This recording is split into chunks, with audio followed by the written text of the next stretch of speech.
Kiev wants to adopt some of its own reforms. One under consideration, changing the constitution to let parliament and not the president call for that referendum. CCTV's Roee Ruttenberg has more details from Ukraine's capital. Arseniy Yatsenyuk and Alexander Turchinov say they want to keep Ukraine united.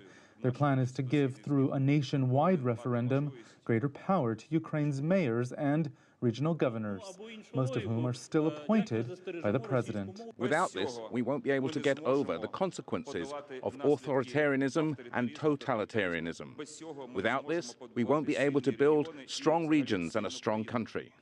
But to do so, they must first transfer authority to call a referendum to the parliament itself. And they're urging lawmakers to do it quickly, before next month's presidential vote, so their referendum can actually happen. Before May 25th, the country must see a new revision of the Constitution. And until May 25th, each candidate for presidential elections must say, "It's a correct Constitution and I will fulfill it."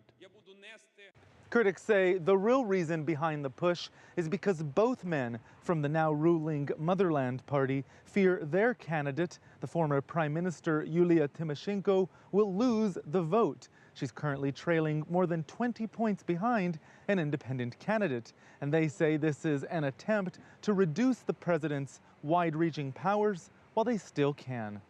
Meanwhile, others, including the former president's party of region, backed mostly by the East, are advocating for local referendums there, calling for greater federalization and more autonomy. The Kiev government says such votes would be illegal, while Ukraine's nationalist Svoboda party says it's the wrong time for referendums and reforms altogether. Problems like this have to be solved after the anti-terrorist operation will be completed and law and order will be restored to the eastern part of Ukraine. For now, Parliament's battle over who gets to call a referendum might be as important as the referendum's results themselves. Roee Ruttenberg, CCTV, Kiev.